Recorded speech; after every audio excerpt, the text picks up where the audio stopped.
मुगल सल्तनत की भारतीय उपमहाद्वीप के इतिहास पर गहरी छाप है।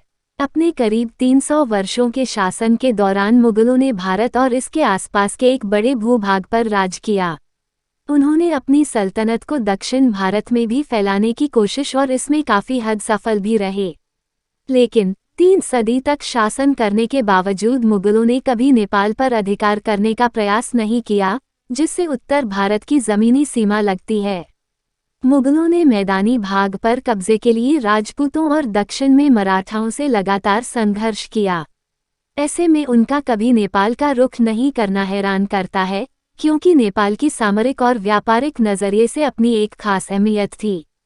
नेपाल पर पहली बार हमला किया बंगाल के शमसुद्दीन इलियास शाह ने सन 1349 में। उसने नेपाल की राजधानी काठमांडू को लूटा, लेकिन कुछ ही समय बाद उसे पीछे हटना पड़ गया। फिर 18वीं सदी में एक और बंगाली सुल्तान मीर कासिम ने नेपाल पर आक्रमण किया, लेकिन मीर कासिम का हमला बुरी तरह नाकाम रहा। नेपाली गोरखाओं ने उसे आसानी से खदेड़ दिया। नेपाल पर हमला करने में सबसे बड़ी बाधा थी उसकी भौगोलिक स्थिति।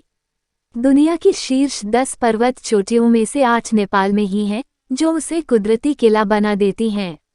मुगल सेना की जान हाथी, घोड़े और ऊंट थे, लेकिन पहाड़ी रास्तों पर इन जानवरों को ले जाना, वो भी युद्ध के साजो सामान के साथ, काफ़ी मुश्किल काम था। हिमालय की जमा देने वाली ठंड से निपटना भी एक बड़ी चुनौती थी। मुगल सैनिकों को इस तरह के मौसम से लड़ने का तजुर्बा नहीं था। बंगाल के सुल्तान शमसुद्दीन ने जब नेपाल हमला किया था, तब उसकी सेना को भी घाटी की सर्दी ने काफ़ी नुकसान पहुंचाया। उसके सैनिक मलेरिया और दूसरी बीमारियों के शिकार हो गए और उसे जल्द ही नेपाल छोड़कर वापस भागना पड़ा। नेपाल को जीतना आर्थिक तौर पर ज़्यादा फायदेमंद नहीं था। ऐसा नहीं है कि नेपाल कोई बेहद गरीब मुल्क था। काठमांडू की वास्तुकला और बुनियादी ढांचे से उसकी समृद्धि का पता चलता है। साथ ही वो उस वक्त प्रमुख व्यापारिक मार्ग भी था। लेकिन इस आर्थिक संपन्नता के बावजूद नेपाल पर आक्रमण घाटे का सौदा था, क्योंकि जितना धन वहां से मिलता, उससे अधिक युद्ध की तैयारियों पर खर्च हो जाता। मुगलों को नेपाल की ओर से कोई खतरा भी नहीं था, जिससे वे उस पर आक्रमण करते। उल्टे नेपाल ने तिब्बत में मुगल व्यापार के फलने फूलने की राह खोली। उन पर हमला करने से तिब्बत के साथ मुगल व्यापार को जाहिर तौर पर नुकसान पहुंचता। किसी हमले का प्रभाव तिब्बत के साथ उनके व्यापार तक ही सीमित नहीं रहता, बल्कि लद्दाख और हिमालय क्षेत्र के अन्य राज्यों में मुगल अर्थव्यवस्था पर भी पड़ता। मुगलों को नेपाल की ओर से कोई खतरा भी नहीं था, जिससे वे उस पर आक्रमण करते। उल्टे नेपाल ने तिब्बत में मुगल व्यापार के फलने फूलने की राह खोली। उन पर हमला करने से तिब्बत के साथ मुगल व्यापार को जाहिर तौर पर नुकसान पहुंचता।